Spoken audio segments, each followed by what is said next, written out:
Yo guys, welcome back to LeadFoot TV. Sorry it's been a while since I've done any videos.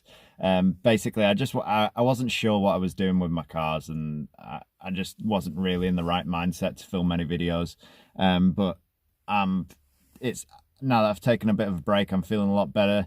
Only problem is I haven't done videos for so long, so now I've lost my GoPro, and then I went to edit a video the other day and my computer is broken, so the graphics card's packed up on it just after I'd sold 4 of my graphics cards. I had 4 graphics cards and I sold them all, and then the one that I kept is broken, which is absolutely typical. I don't really want to spend money on a graphics card at the moment with me not knowing what's going on with the world. So I might not have a job soon, so yeah, I'm just trying not to spend any money on it, so excuse the lack of cinematography. I'm just gonna have to edit everything on my phone for a while until I sort things out. But I am hopefully gonna be making more videos again. Yeah, I do enjoy it. It got a bit overwhelming for a little bit and I was trying to pump them out every week. But yeah, I'm just gonna do videos as and when I have time to do them, rather than trying to keep to a schedule. I know YouTube doesn't like that, but that's the way I'm doing it. So yeah, so today I'm just going to introduce you to the new project. You probably will have seen that I had this up for sale over the last couple of weeks, because I originally was going to sell it and try and buy a small car to do as a little project car again, but just obviously with all this virus shit going on, yeah, I don't really want to be going and picking up cars from anywhere, and the market's just absolutely crap. So I've decided to just stick with the R33 and yeah, like soldier on with it, try and tidy it up a little bit. But yeah, I'll show you around and I'll discuss what plans I've got for it.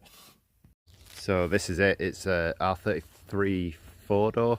4-door 33s are actually quite rare compared to the 32 and the 34 4-doors, which I find a bit strange, because I actually like the 33 4-door more than I like the 33 GTS coupe. Obviously it's not as good looking as an R33 GTR, but yeah, I think the R33 GTS coupes look a bit strange on the back. But yeah, I really like the shape of the 33. But yeah, it's just a GTS. It's not a GTS-T, so it has the RB20E engine in it, which is a single overhead cam 2-litre 6-cylinder. It is absolutely gutless. It is probably the slowest car I've ever owned in my life, but hopefully that'll change at some point. Yeah, as for like modifications and stuff, we've got Japan Racing wheels on it. These are literally like brand new. They weren't, excuse all the bird shit everywhere, but yeah, the wheels are literally like brand new. I haven't washed it because I don't have anywhere to wash it at home, and I don't want to touch the jet wash, hence why I've come out here in the middle of nowhere to stay away from people. But yeah, I need to wash it at some point. I don't know how I'm going to go about that, but yeah, so it's got Japan Racing wheels on. It's lowered on some cheap eBay coilovers, I think, but they actually ride all right, to be fair. It's not the ride quality is all right. It's got loads of Driftworks arms on it. The wheels are 4x114 because it's a non-turbo one, rather than it having 5x115 hubs, 114 hubs even, sorry. So the wheels will probably go at some point, because I'm probably going to convert to the 5-stud hubs so that I can run the GTS or the GTR brakes on it. But yeah, I think that's it for the mods. It's got the Navan rear spoiler on it. That's aftermarket. I'm guessing that came over from Japan.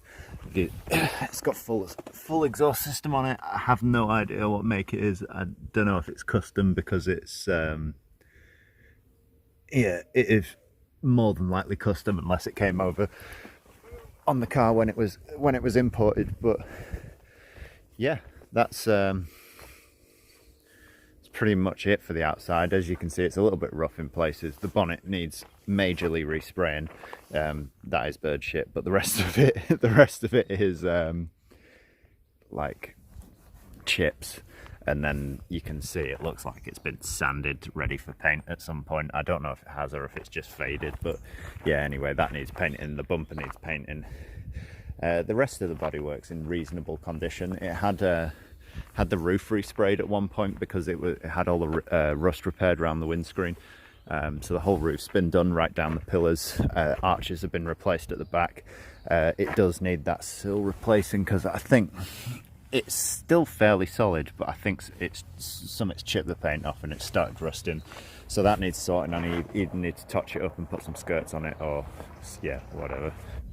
Yeah, so that's it for the outside. Inside's all fairly stock. It's pretty boring interior. I've put my Impulse steering wheel in. That came in my Toyota Crown and I kept hold of it because it's really, really rare.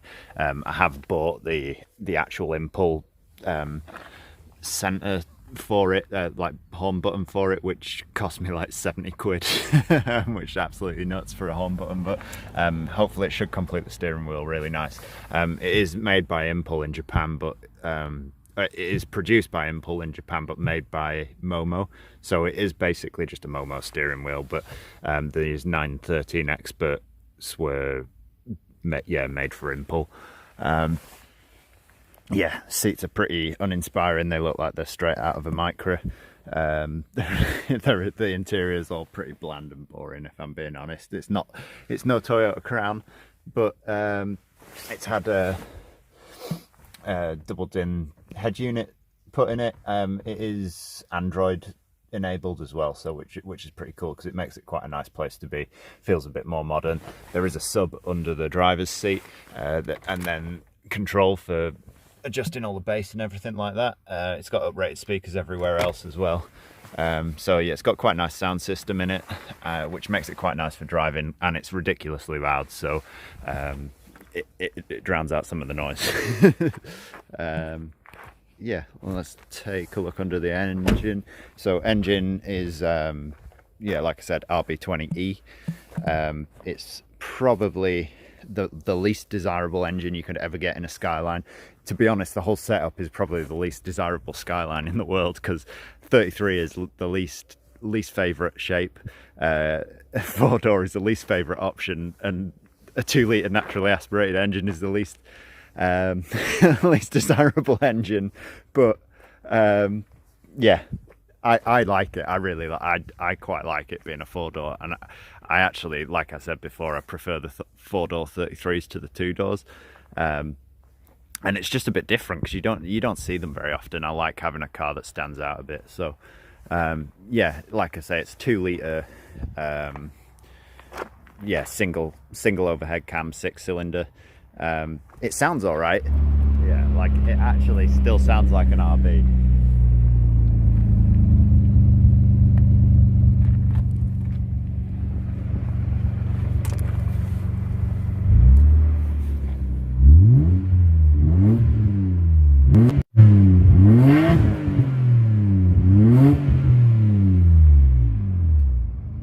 But it has absolutely no power. I think they're like 115 brake horsepower or something ridiculous, which is not very much in a car like this. So I think the plan is just to tidy things up. I'm going to try and get the bonnet sorted, get the bumper sorted. I've got things like the paint all coming off the wiper arms. I've got just tidy things up like that. I want to get rid of this rear wiper because the wiper, it just looks so out of place. It just doesn't belong there at all. So I'm going to get rid of that. And to be honest, you can't really see much out the back screen with it being tinted anyway. One good thing about it is most of these 4-doors came as automatics. This one was originally an automatic, but has been manual swapped, which is a nice little head start. It's got a RB25DET box in it, which is the box that I would have put in it if I was going to do it myself. So it is basically ready to take an RB20 DET, RB25 DET. So I think what the plan is to get the shell sorted, get it nice and clean. I'm probably going to do the hub swap first, and then look at doing the engine. And then when the engine is out, I'm probably going to get the strut tops replaced as well, because like you can see, there is a bit of rust coming through on the tops of those. They're still very solid, like they're not like crusty, but they're starting to rot. So when I do put a new engine in it, I'm just going to get the strut tops done. It's easier to do the strut tops in when there's no engine in the car. So yeah, that's plans for it. So yeah, that's my new project, R33 Skyline. Like I say, I'm probably going to be in quarantine for a while, so I think while we're in quarantine, I'm probably going to just tidy up a few bits, do little bits of paint and things like that, and I won't be able to edit properly until like everything blows over. So excuse the the very basic videos up until I can afford to either get a new laptop or get a new graphics card. But yeah, that is my new project. If you like it, make sure you give the video a thumbs up, and let me know what you think. Let me know what you think of it, what you think I should do. I think just tidying up the bodywork, getting the hub swap done, and probably putting some better seats in the front is my main goal for this year. And then maybe next year I'll probably look at swapping a different engine into it. But at the moment it's actually quite nice having the engine that's in it, because it's quite economical. I can drive it every day without having to worry. It's actually a really nice daily, with all the sound system in it and everything, and me having been able to connect my phone to it. It's like driving a modern car, just with not quite the comfort and a bit louder. But yeah, thanks for watching. It's good to be filming videos again, and I will catch you in the next one. Peace out.